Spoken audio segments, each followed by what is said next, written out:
very ever heard of Afrobarometer? Okay, so we are the first slide. So we all know, I'm sure we all understand how essential data is for policy making, and how up until like recently, most of the data we were getting were from regional bodies and etc. And then quasi-state agencies like the UN, World Bank, etc. But the problem was that it wasn't really, most of them don't really factor in the voice of the African citizens. So we noticed that there was a gap, and that's how Afrobarometer comes in. We conduct surveys with ordinary Africans, and we try to get the voices of the ordinary Africans so that it feeds into policy making decisions. So, like most of you know, Afrobarometer is an independent, non-partisan research network. We started in 12 countries, and now we have footprints in over 35 African countries. What we do is to ask everyday citizens in Africa about their views on general things, basically things that we think affect the lives of everyday Africans. So we ask about politics, economic issues, social issues, living conditions, and then we also have what we call the country-specific questions. So in each question we make space for things that we think are trending in the countries. So for instance, in Ghana, in our previous survey, we had questions about illegal mining because that was a big issue.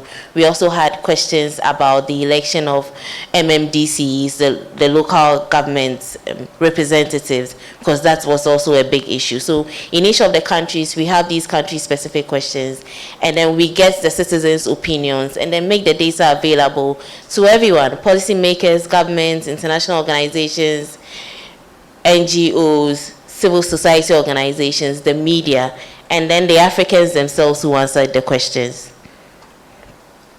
Our data is also nationally representative, so we work hand in hand in the statistical service of each country to ensure that the samples that we draw are in line, in proportion with, for instance, the regional proportions, the rural-urban divide, etc. We also try to ensure that there's a 50-50 divide when it comes to gender, so like 50% male, 50% female. And we go through stringent rules to ensure that everybody has a fair chance, an equal chance of being selected.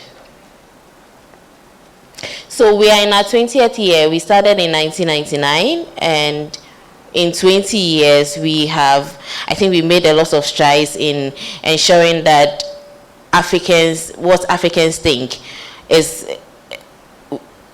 we try to ensure that the voices of Africans have been included in policy making processes.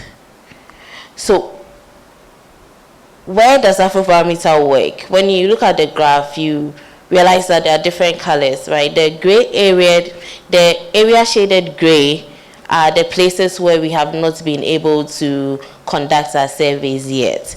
And it's based on quite a number of reasons. One being the unavailability of reliable census data. Remember I said we work hand in hand with the statistical service. So if the census data is not reliable, if it's not up to date, we cannot conduct surveys there. It also depends broadly on the political atmosphere in the country, because we work with national partners in each country, and so if we go in there, and because some of the data that sometimes we release can be quite sensitive, not every government will be happy about it, and so we wouldn't want to put any institution or national partner at risk.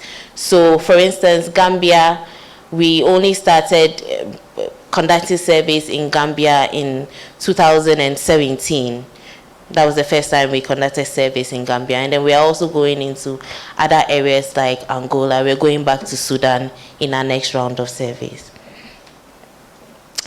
All the data is free. So for 20 years, from 1999 to date, when you go to our website, you get free data. And then we ask, there are some questions that we have repeated over the past 20 years. And so you can actually study the trends and do your own analysis with it. We have an online data analysis section on the website.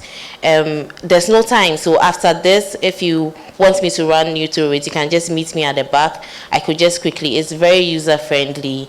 With a few steps, you get access to data from about 36 African countries. This is just a snapshot of the themes that we have studied over the years, and we still do. So there's poverty, public services, social capital, tolerance, energy, etc.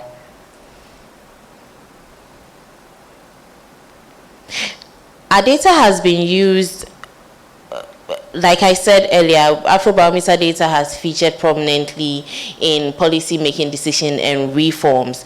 We've also helped come up with certain indicators. For instance, the Mo Ibrahim Index of African Governments for 2019, there was the, I don't know if any of you attended the Mo Ibrahim Forum in April in Ivory Coast. So they produced the Mo Ibrahim report on migration, which featured prominently the Afrobarometer data that we collected on migration in our 7th round of surveys. We also, the very recent governance index also uses Afrobarometer data. So since 2016 to date, Mo Ibrahim has been using our data for the governance index as well. We've also produced data that has been used by the Economic Intelligence Unit, the United Nations Development Program, the World Bank, USAID, and then Transparency International's Corruption Barometer Africa. Also, for the past 2 rounds, we've been producing data that the Transparency International uses for the Corruption Barometer. Aside that, on the national level, we've seen how Afrobarometer has helped with some of these policy reforms. So, for instance, in Ghana, we just completed our 8th round of surveys, and we'll be sharing the data soon. I think from next week, we'll start releasing the data.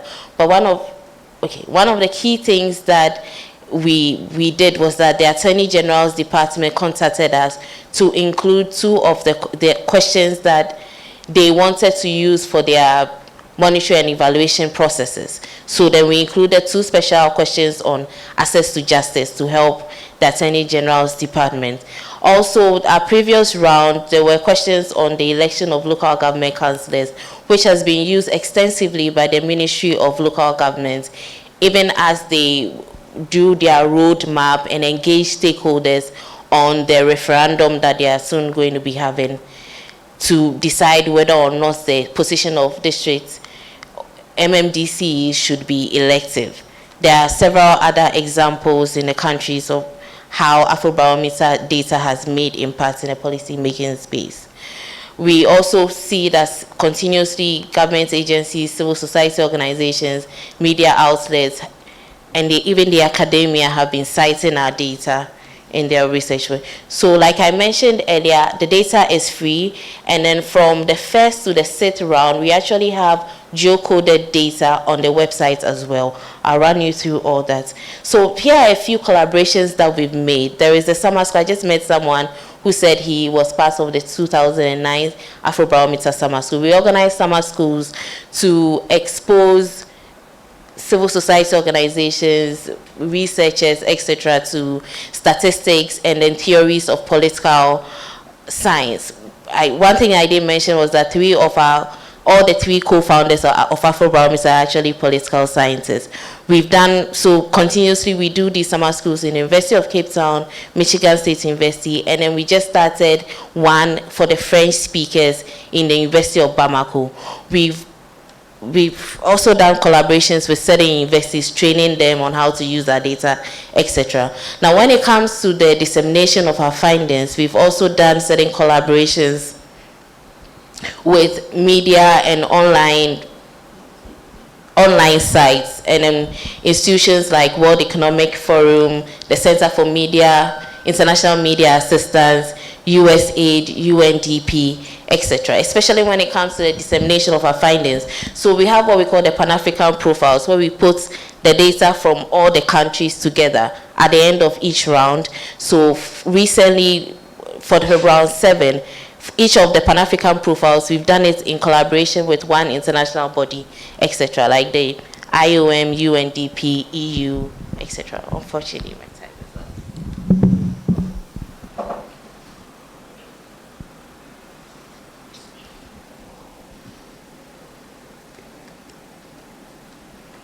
Thank you, Chair.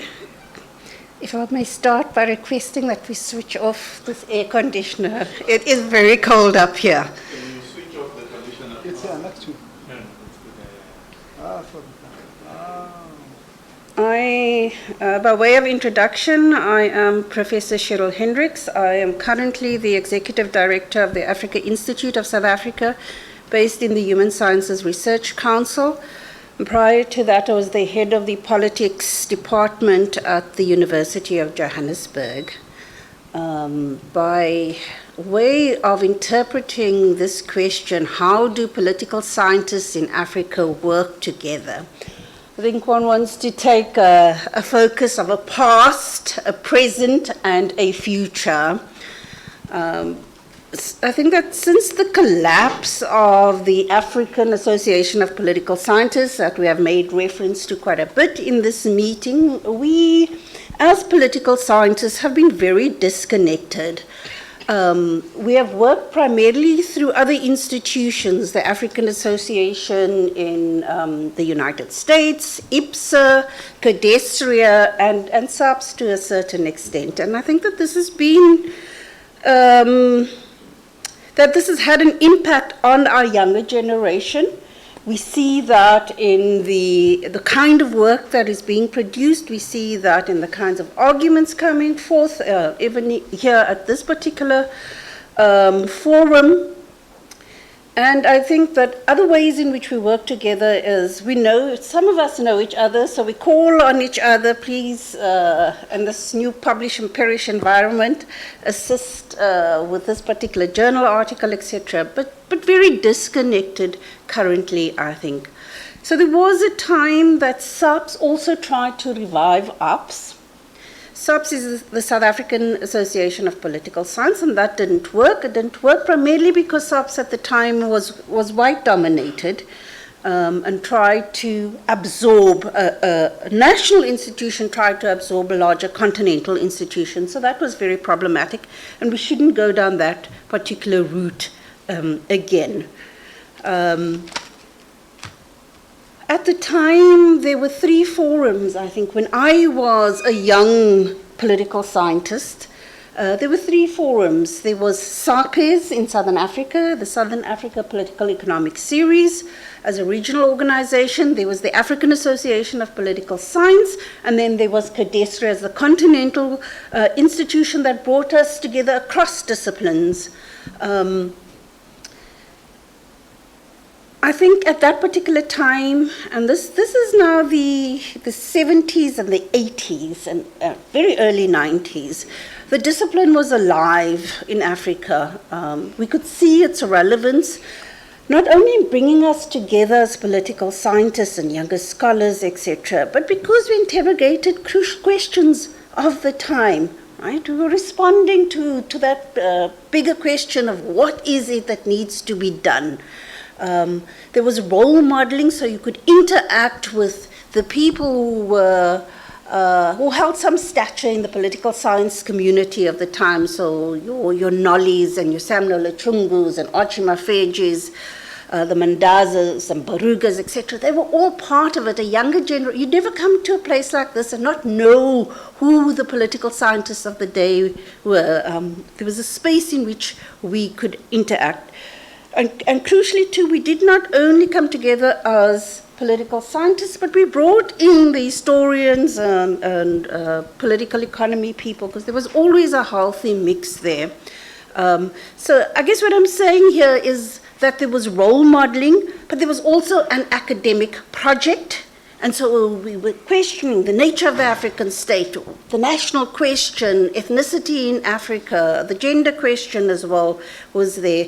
And there was an attempt at publishing, and Cadestra still carries on with that, but ARPS also tried to publish, and so it produced its own journal, African Political Science Journal, I think it was called, and we published through that particular vehicle as well. There was also an attempt then to bring the policymakers and the academics together, and it may have had the consequences of a kind of Lux and June scenario, but that was there as well. We know that APSO started in 1973 in Dar es Salaam, and we know the debates in Dar es Salaam at the time, as well as at Makerere, and so it grows out of that particular trajectory as well. Africans wanting to explain their own realities. It collapses in 2005, and we will speak a little bit about that. But I think the point I want to make is that the African intellectual project was pretty clear at the time, what we wanted to explain, our methodologies, our vehicles for engagement and publishing, and the training of a younger generation.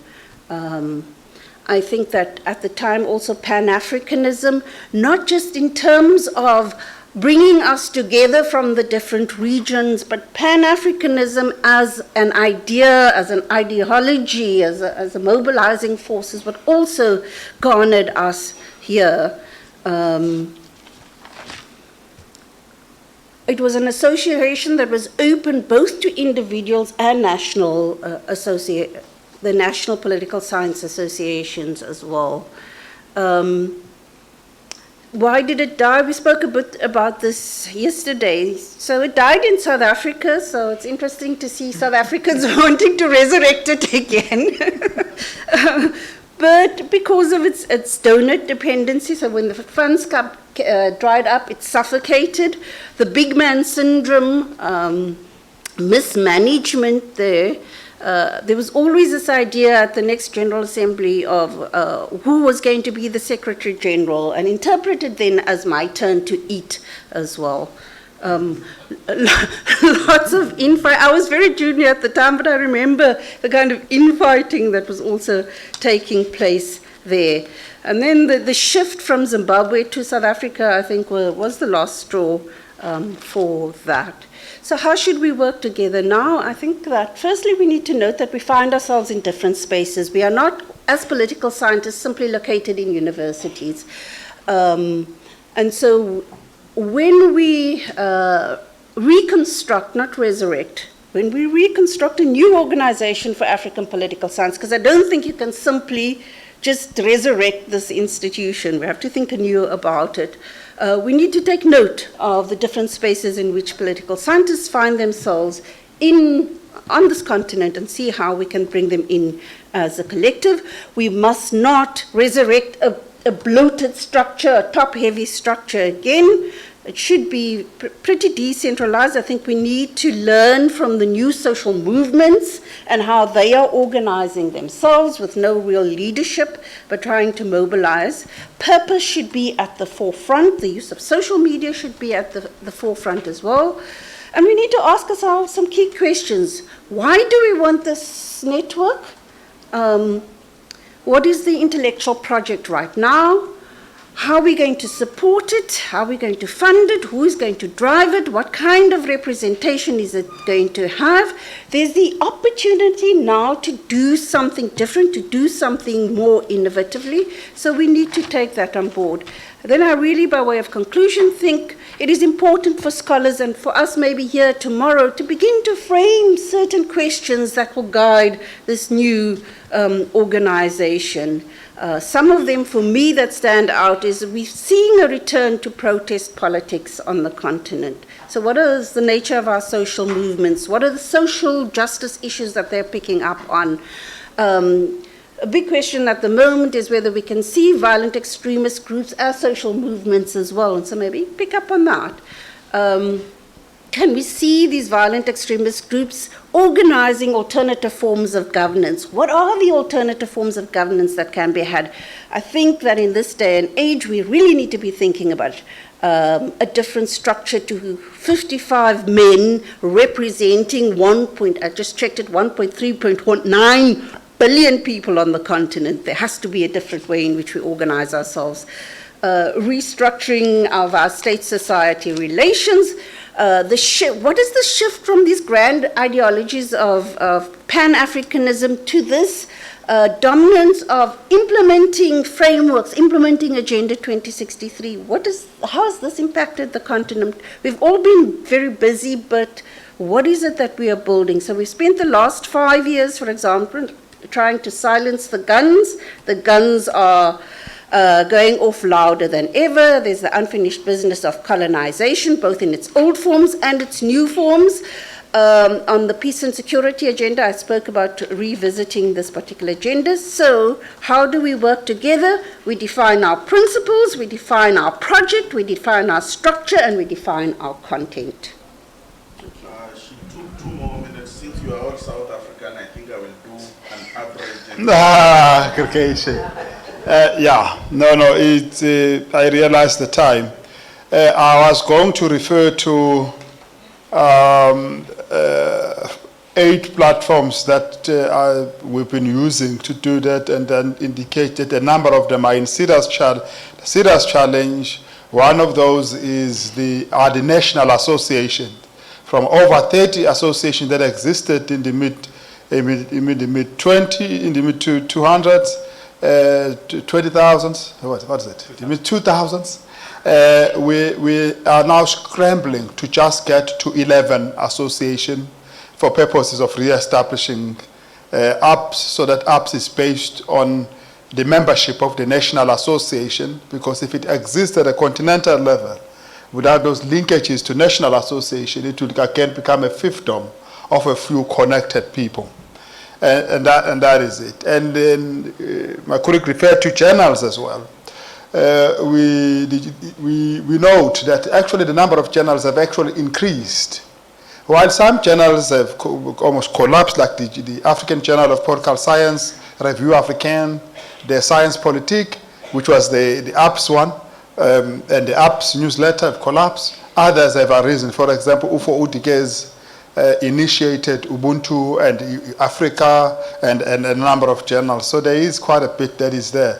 And the African Political Science fraternity has drawn on networks such as the African Peace Building Network by Cyril Obi, the Wilson Center initiated the network, Codestra, Austria, ISA, CCR, ERS, others institutions, Afro-Arab Research Center in Egypt have kept the conversation going. Now, with regards to APS, there are also bilateral relationships and all those other things. With regard to APS, it's very important that we ensure that it is based on strong national associations, but these national associations must be properly constituted. Because part of the challenge with the national association is that they also suffered from the same syndrome that APS would collapse from. They were literally personal fiefdom of 1 or 2 people, never had conferences, they never had AGMs, never reconstituted their leadership, never looked at constitution to adapt the constitution, never looked at their processes in a serious, didn't take themselves institutionally seriously. But APS would be part of its duty would be then to go around the continent to revive national association, to instigate people to kind of get that process restarted. And as I'm sitting here, I'm talking to various people and I'm saying, you from Tanzania, you from this country and that country, how do we start to link up with political scientists in that area to see how we get them revived even before the conference, if it is possible. We have already got Congo-Brazzaville to restart because we were consulting on APS. They only just launched theirs two months ago in preparation for APS conference. We'll be happy if it happens elsewhere, because in a number of countries there are 2 or 3 departments of political sciences, so it's not actually a big task to get them started. In Zambia, we're hoping we can start it, talking to the brother. Do put them under pressure, these people who are here, because there is no one else who's going to start this game. It's not someone somewhere. If you're a political scientist, you're passionate about what let's get the thing done beyond that. We also think that it is going to, we think it's going to be important for it to run regional colloquium. For example, in partnership with Austria in East Africa, in partnership with a number of regional networks in West Africa that we now already know. and a few other networks that exist. It can run regional colloquia between conferences to keep the conversation going, because part of the important part of the association is to create that community-ness among people of the day, and shared challenges, shared aspirations. The third thing, we think that it should have thematic research communities in the same way that IPSA and the American Association of Political Science and the European Association, the Indian Association, they have research committees which keep conversation going around gender and politics and surveys and methodologies and all these other areas, so that like-minded people sit down and talk. My brother, Professor Bob Miller, was talking about the absence of material on political theory and political philosophy. And then you create a research committee around that area, and it links up with scholars all over the continent and in the African diaspora to put together those books to start conversation in that area. With that, I think that should be sufficient, but we are hoping it also will be lean, and it will follow the format, the newest format of constitutions. A number of international academic associations changed their constitutions in the mid-2000s. Is it not very interesting that at a time when APS was collapsing, everybody else was remaking themselves because things had changed and required change of constitution. APS did not, and it collapsed. So it might be signaling something for us. So those new constitutions, we can't look at them. They tend to have a few leaders, have a balance, a more regular change of leadership, and a certain term limit. Academics refused the idea of a term limit, but insisted on the term limits for politicians, on the basis that academics know what they are doing and politicians don't know. Yet politicians are taught by us. Yeah, so that is it. So all that remains for me is to invite you, if you are, we would like us to reach out to certain countries. There are still very important countries we do have not access to. I mean, think about Kenya. You think about, we can't figure out if there's a national association in Kenya, for example. In Tanzania, we don't know whether the national association, big countries like Ghana, but we're going to get assistance while we are here. A number of countries would need to have associations, and we need to kind of identify people that could be champions to get the associations going in those parts of the world. So you're invited also to link up with us. We would circulate the details, we would circulate the call for papers as well, through the email that is provided here. And we would also be inviting you to come with us in the actual organization of this. We're very limited funds. It's a very difficult fundraising thing, because it's difficult to fundraise on an idea that is to come. It's easier to fundraise for an idea that has already happened, because we look at the track record.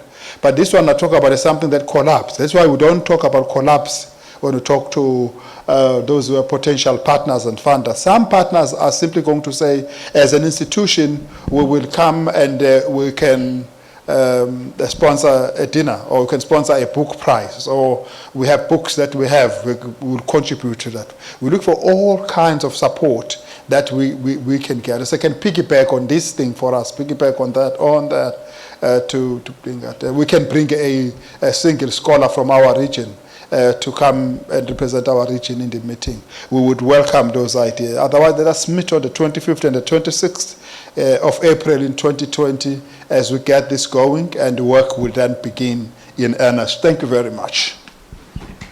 All right. So thank you all very much. My name is Ahmed Mursi. I'm here with, I carry several hats, but the two most relevant ones today are APSA, which is the American Political Science Association, since we're in a gathering that involves political scientists, and the Arab Political Science Network, which is something that I will talk about briefly later on, that maybe we can work together with reviving of APS, because also APSN, or the Arab Political Science Network, was trying or attempting to revive the Arab Political Science Association, which have, for some reason, also in the mid-2000s, kind of died on its own, and they have been reattempting to revive it. So I'm not sure if everyone is familiar with APSA, but I hope so. So the American Political Science Association is one of the oldest if not the oldest association of political scientists in the world since 1903.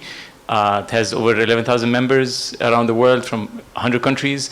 Most of them are concentrated in North America, but there have been an attempt in the past 5-10 years to expand the membership to beyond North America and Europe. So there have been attempts to introduce, and this is something that we work closely on, targeted international members, which looks at membership, discounted membership for scholars from the Global South or non-OECD countries, which is an opportunity for professors or lecturers as well as students to become members of APSA and get access to a wide range of like the 4 main journals that APSA produce or print, and the e-jobs and other resources online that's only available for members. In terms of APSA's engagement with Africa, APSA ran an 8-year program of workshops from 2008 to 2015. It's called the APSA Africa Workshops, and I think we have Gretchen here who led one of the workshops in 2010, and she can also maybe briefly at some point talk and explain what was this workshop about. But we have over 160 alumni through the 8 years. Mostly are African scholars, people who are based in African countries. Mostly are sub-Saharan Africa. There have been small number of people who participated from Northern African countries, mainly Egypt and Morocco, if I remember correctly. But most of them are based in African countries. There are also a number of European or Americans who were also participants of these workshops. And they took places in countries like Tanzania, Kenya, Mozambique, Burkina Faso, and Ghana, I believe, in one of the years. 2009, it was in Ghana. These workshops were thematic and brings in 20-25 scholars who work on papers related to these themes, and they get training, research feedback, and so on through the leadership team that's convening these workshops. The next step that we thought this was very useful in terms of engagement with African scholars is the creation of the African Politics Conference Group, which is one of the organized sections of APSA. And organized sections are, as Professor Zondi was speaking, is one of those ideas where you bring in like-minded people who are interested in similar research topics, and they are members of certain sections. They discuss the proposed panels for the annual meeting at APSA.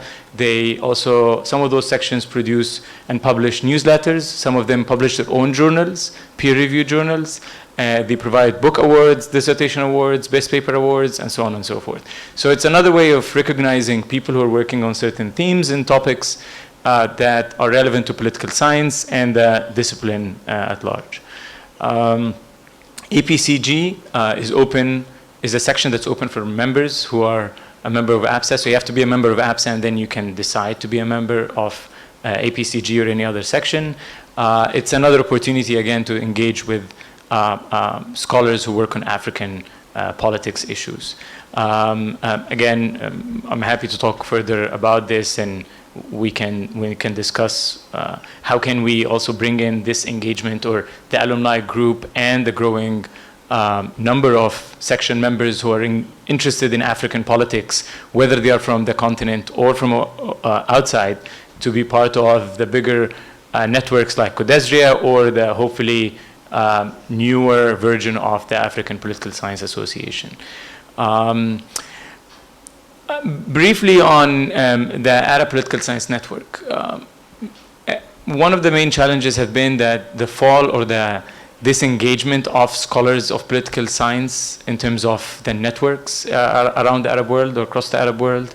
There have been these older associations or networks that have been created in the 70s and 80s, led by senior scholars, whether it's a big man syndrome or other government-involved funding that controlled the growth of these networks or contributed to its demise.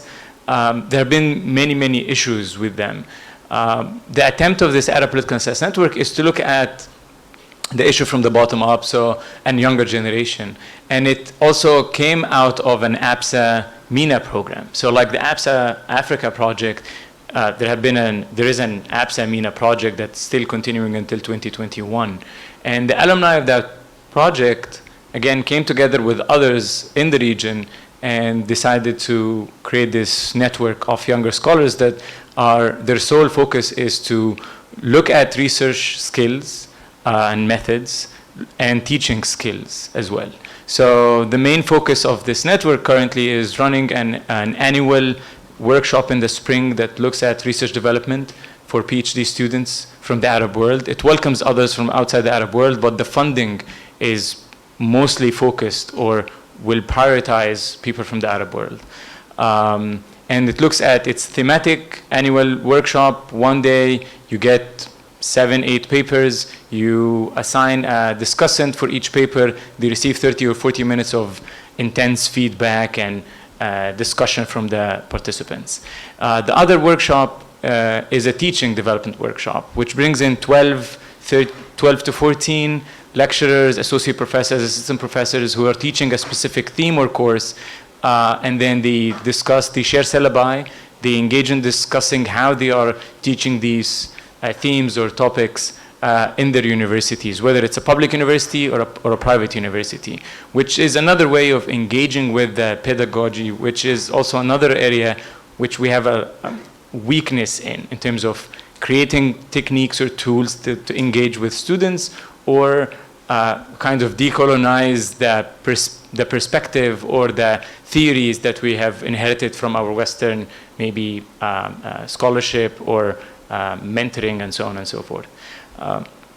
The third part is travel grants to attend conferences, to engage and encourage scholars from the region, from the Arab world to participate in these conferences and present their work and get, again, noticed and get their voices heard in these areas, which is also another way that I think most of us have agreed that finding voices from the continent, from specific regions within the continent that speaks authoritatively on the politics and the policies of their nations and their regions, I think is very important, because that's the way, or that's one of the ways that we can engage with the other scholarship in the Western or Eastern world or in the North, and to show them that we have also our own capacities that can engage with them in multilateral forums.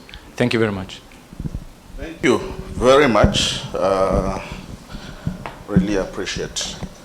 4 interesting dimensions to this presentation. I would like all of us to treat this as an initial conversation that actually we should use even part of tomorrow to explore a little bit further, partly because it has intellectual implications, but it also has institutional stroke organizational implications in how much we can begin using this meeting going forward to really clearly understand the role of political science and political scientists on the continent. So your interventions are welcome at this point. Please be on point because I would like to take as many as possible, but I'd like to keep some time for their response.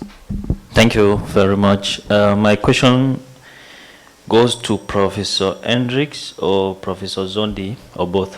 How can a political scientist appointed in government maintain his or her objective academic position? Thank you. I like that question. I'm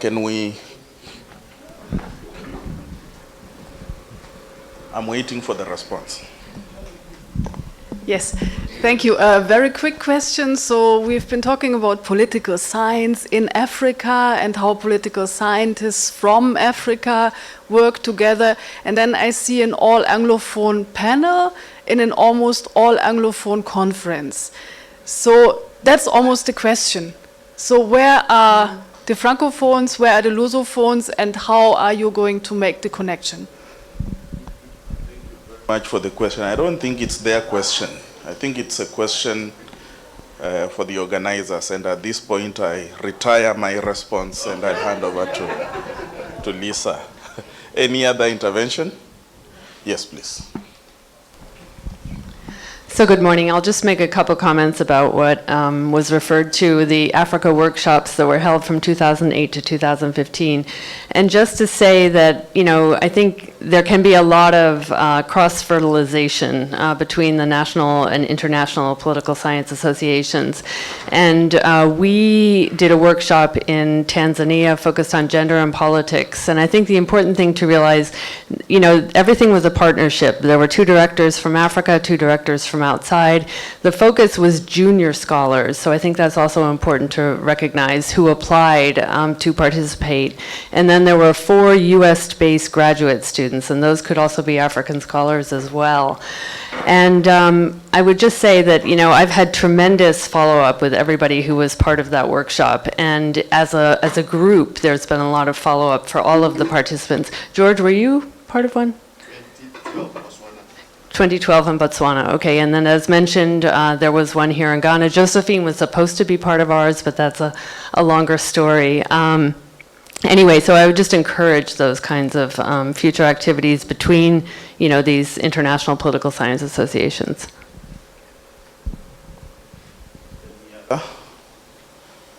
I demand more comments. Huh? None at all. Can I bring back the mic on this side with just perhaps there is a conference that was held in University of Dar es Salaam, I think in the late 1990s, I think. And that conference, there's actually a published book out of it on the social sciences, edited by Isariaki Mambo and somebody else, I can't remember who. And Okudiba Nwolip made a presentation on political science in which he floated a very interesting theory that political science debates are vibrant in context of ideological contestation. And that's how he tried to explain the vibrancy of the communities of scholarship that we've been describing. How do we bring back that? Okay. Because there is also a danger, and I'm not saying this as a critique of American political science or any other of those. There's a danger that unless we understand the dynamics involved in alliance building between different organizations, global, regional, and all that, we may assume away the power dynamics that sit at the heart, whether they are clearly expressed or not. And the ideological contests on the continent have been useful in pushing debates beyond just them being local debates, national debates, or something like that. And this is why I'm appreciating the fact that we need to be driven by serious thematic concerns that help sustain a conversation, if you will. It doesn't always need to be a debate, but a conversation, a dialogue between ourselves, but also between us and others elsewhere where this is happening. So I throw back to all of you, maybe a minute or so each, and then we move on from there. We are beginning from, pardon? Can you hold on for a minute, Aish? Yes, thank you very much. Very good presentations. I think that the question of the aims or goals of this building these networks is important, and there I would like to refer to our roundtable yesterday, and we also heard that the issue of harmonizing the degrees is something that is in the interest of representatives of the discipline in the whole continent. Then also I would like to encourage you to press the university leadership, I mean deans and vice chancellors, to recognize that kind of work, because if you work for networks, you enhance the impact of the research, because that's the way to get references, that's the way to disseminate your work, that's the way to enhance mobility of staff and students, and also to share data like Afrobarometer network, for instance, or varieties of democracy networks or any other network. So I think that it's essential to have that kind of concrete content. And if you have an association, that's also then an actor that can look for opportunities for joint projects and programs. Thank you. And I have to defend the panel. We have West Africa, Southern Africa, North Africa, and East Africa, and at least maybe Arab languages represented. But apologies for the Lusophone Africa. As somebody who sits at Codesri and works around all these diversities, it's not always an easy thing to strike all the diversities and have representation across the board. So it's just occasionally impossible to do it all the time. So, but it's not a good explanation. Can I begin with you? Well, I just briefly, in terms of, I'll pick from what Lisa was saying about data. Also, what Josephine was mentioning earlier about Afrobarometer, there's the Arab Barometer, which is another data website that collects waves of surveys in the Arab world. They just released their 5th, I think, wave recently. So in case there are countries that are not necessarily represented highly in the Afrobarometer, especially North African countries, then that's another place that you can look for data and answers to certain questions. Learning from other organizations is very difficult and challenging. Building this or taking steps to build this Arab political science network and reviving certain organizations is very difficult because the questions that Professor Hendricks just raised are very key, and it touches upon also all the main issues that some of those associations are supposed to be tackling.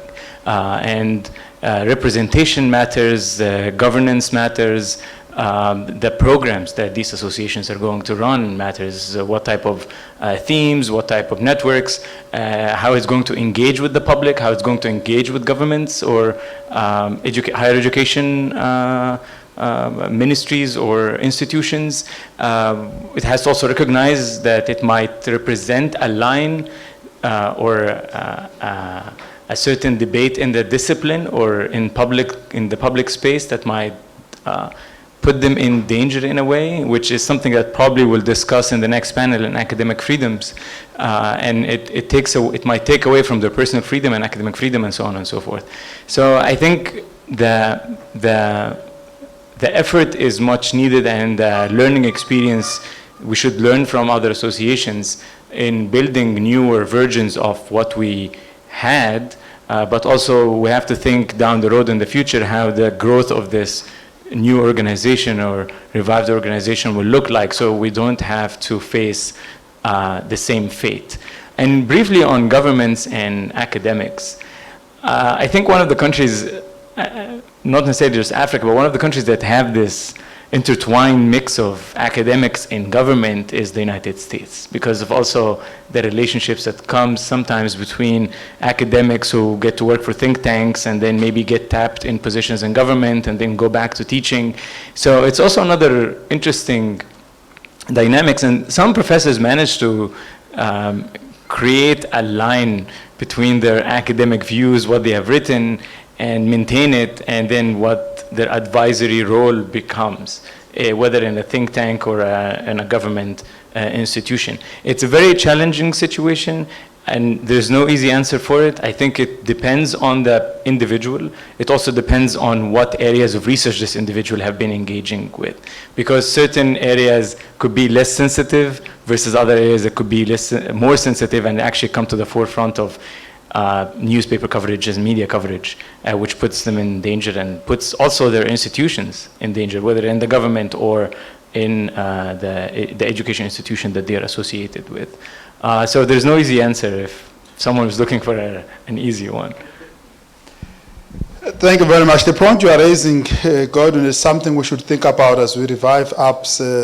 The undercurrents of our political environment have a bearing on the currents of our the currency of our ideas, which means it perhaps was a weakness of APS that in the 1990s, it was reflecting backwards, looking at the economic structural adjustment and the challenges of neo-imperialism, of neoliberalism, contesting the ideas of the end of Cold War as a beginning of a new age. So it was looking backwards, but it was not sufficiently interpreting the particular environment in which it was, and these winds, political winds, will buffet it.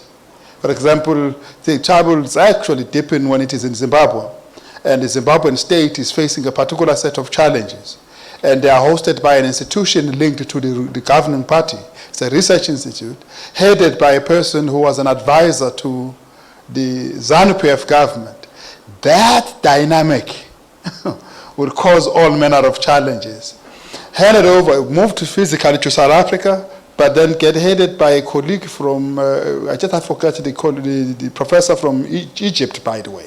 You know, the president was an Egyptian professor. And then the Secretary General was a Tanzanian, Rugumamu, who in Tanzania had been called a consultant. There is an article that says at the time of his beginning, he has ceased to be a scientist, he is a market academic. He's in the market, he's looking for money, and he's doing like this. And then the Egyptian professor is linked to government there, so it's governmentalized a little bit. So that's the buffeting of the winds and stuff. And it finally collapses where it is. But look at the fact that you have if you look at the presidency, it's a Congolese, Ntongolo Ntalanja.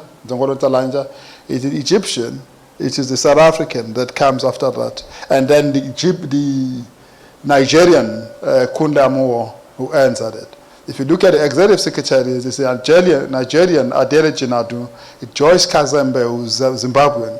It is Severin Rugumamu, who is Tanzanian. It was always aware of this, and it also had 4 names. If Pilani can show it, it's all over there, it can display it. It had 4 names, which was very aware of the other dynamics people were talking about, Francophone, and all of that. It had 4 names in English, in Kiswahili, in French, and in Arabic. It's always aware of its Pan-African outlook. Lastly, political scientists in government, and I think the ones who work with the American political scientists must know it, but they talk about revolving door. But the story of Adele Jinadu, for example, it's very well known. As a key member, the story of Luc Saint-Jean. By the way, I skipped Luc Saint-Jean there. Luc Saint-Jean was also an executive secretary of it and ran it, and who became an advisor to President Biya at the time of his difficulties. Eddie Maloka became an advisor of government.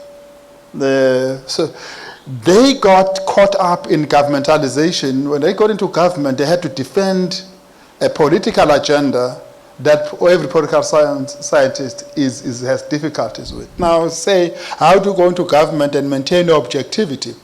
It depends on whether you are going to government to pursue objectivity. You usually go into government to pursue an objective, not objectivity. Or you go into business also to pursue a particular objective. But we need all of those scientists, the political scientists that are in the policy space, the political scientists that are in the community activist space, and political scientists that are in the academic research institution space. How you manage the dynamics, the contamination that comes with it, has to do with the resilience of the institutions themselves and its ability to bring a variety of people without being swallowed by any faction one way or the other. But it's a huge dilemma when you want to do both. Thanks. I think that they've answered the question around objectivity, but I kept asking myself to be objective in relation to what? And that we almost assume that because you are in a university setting, you are necessarily objective. You are also influenced by a whole range of things, donors and ideas and stuff. So I think there's a difference between going to go and work for government and the kinds of relationships that we are saying that we have with policymakers, because we're not working with them, but we're doing all kinds of things where we find ourselves in the same spaces. One, let us note the myth of objectivity for all social sciences, not just political science, but also let us make a distinction between being influenced, which is what I think you're talking about, being influenced or almost gagged by virtue of where you are located, and the different kinds of relationships that we are trying to develop. I'm going to say a word of caution again around this almost resurrection of ops. Let us really use this opportunity to think a bit differently around how we're going to organize. So ops had very strong national associations. It didn't stop the kind of mismanagement that went on. So just by saying that we're going to have strong national associations is not going to be it. Let us find different ways in which we network. What does networking mean in the current space? So we can't just reconstruct 1970s models of engagement. Let's really think creatively around this. And I'm not saying that national associations mustn't be there, but I'm saying let's not say because we have a national association the same thing won't happen, because that's not the logic here. And I keep asking myself this question as I'm sitting here: what is African political science? What is it? What are we trying to do here? Is it just by virtue of us being on the continent? Sorry? Yeah, so what is this thing that we are trying to do here around African political science?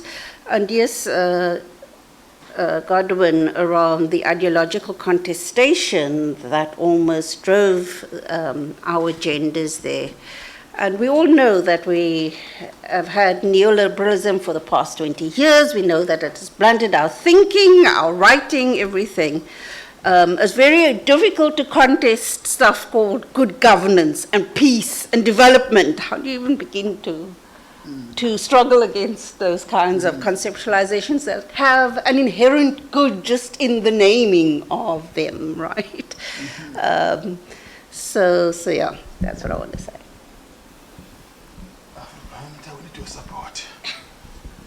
Okay, so I am just going to reiterate some of the areas that I think we, Afrobarometer, are open for collaboration with everyone here. So joint research papers, because you see that most of our data is purely quantitative, right? And most of the time when we present the data, we get a lot of these why questions, why this, why that, but our data doesn't really give us the opportunity to answer those questions. So it would be great to do these joint research papers with you as institutions, as individuals, so that we also get your expert opinion to enrich whatever analysis that we're doing. Capacity building, so I mentioned the summer schools, which are open for everyone. It's not just for people in the Afrobarometer network. They're open for everyone, and I believe that's also an opportunity for knowledge sharing, so we learn from one another basically. And yeah, joint seminars, we can host joint seminars, or you could invite us to come and share our data. We have like a wealth of data that speaks on almost everything that we are always available and willing to share. Thank you. Thank you very much, and a round of applause for my panelists, please. And I'm assuming that round of applause included an applause for me for doing an excellent job this morning. I am going to encourage you to take a quick break. We overshot by about 7 minutes, so the break will be slightly shorter than is normal, but right there. Thank you very much. You want me to remain in the chair? Chair for life. Thank you very much, colleagues. You're welcome. Thank you so much.